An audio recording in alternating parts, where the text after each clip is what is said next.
A day in my life as a burikat nga gikan sa Tacloban ni Arig Cebu na murikat ng afam. Hello guys! Maayong gabi sa inyong tanan. Ani anapod ko sa inyong harapan.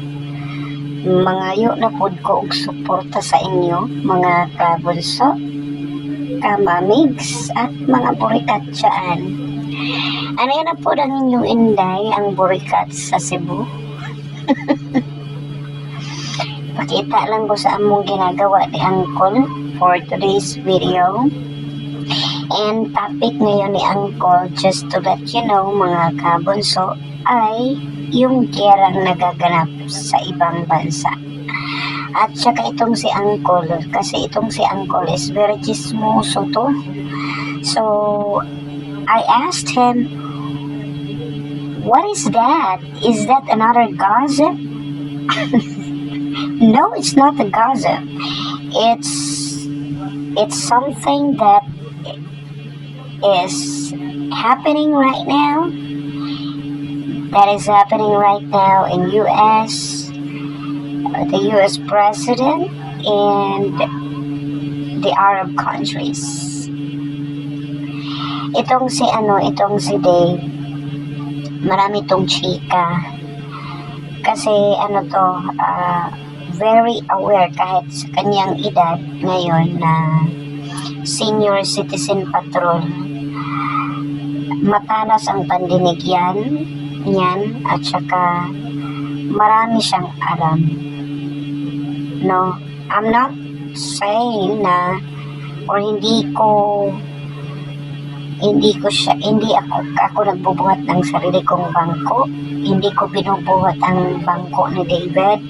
But I'm just telling you the truth na ganyan siya, guys. Matalino siyang tao. May pagkachismoso nga lang.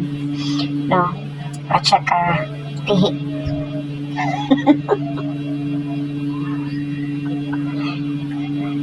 Siya, kuripot.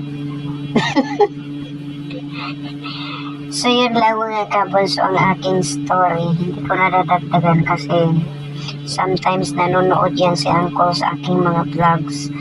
At alam na niya yung kanyang ang aking page at saka yung YT ko.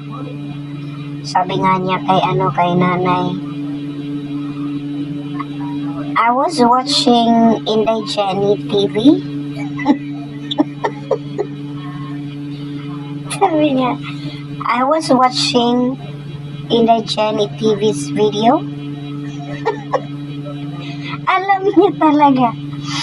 At saka, nung pumunta siya dito, sinabi ko na sa kanya na meron akong page, at saka we do have also another YouTube channel, and so inano ko na sa kanya, and even this page alam din niya, at saka in-explain ko sa kanya as to why it's Mixed Angels. Meron siya kasi sabi ko sa kanya, this is one of my idols and the only idol sa industriyang ito.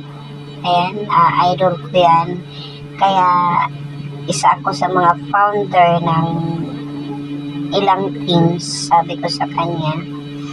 At naiintindihan niya naman. Sabi niya, oh, really? He is an actor? Yeah. He is an actor. He is a charity vlogger and businessman. Sabi ko sa kanya, oh, that's awesome. So, okay lang. Wala siyang problem about that, and I'm actually open naman. So sinabi ko sa kanya para walang sablay pagdating ng panahon. So at least alam na niya yung mga tsaka yung mga biro-biro ko, in-explain ko na sa kanya kasi one time nag-away kami about that, yung mga angkol-angkol, upaw-upaw. So sabi ko sa kanya, isa akong performer at stage performer ako, at ginagawa ko yan, yung parang biro-biro lang, pero hindi ibig sabihin na ganyan or I'm not hindi kita sinisiraan, sabi ko sa kanya. I'm not. Parang hindi na ako makapag-English. So wala lang naman, natawa lang naman siya, sabi niya sa akin. Hindi, alam ko naman yan kasi nung na-review ko yung mo, I know na stage performer ka, tsaka kailangan mo yung gawin. So hindi naman ako nagtatampo, wala naman. So ganyan lang siya guys, lang talaga siya, kuripot na pagkatao, pero kapag bumalik na yan dito sa September, this coming September, so I really hope na magkakaroon na tayo ng blessings. That's all for today. Magandang gabi po.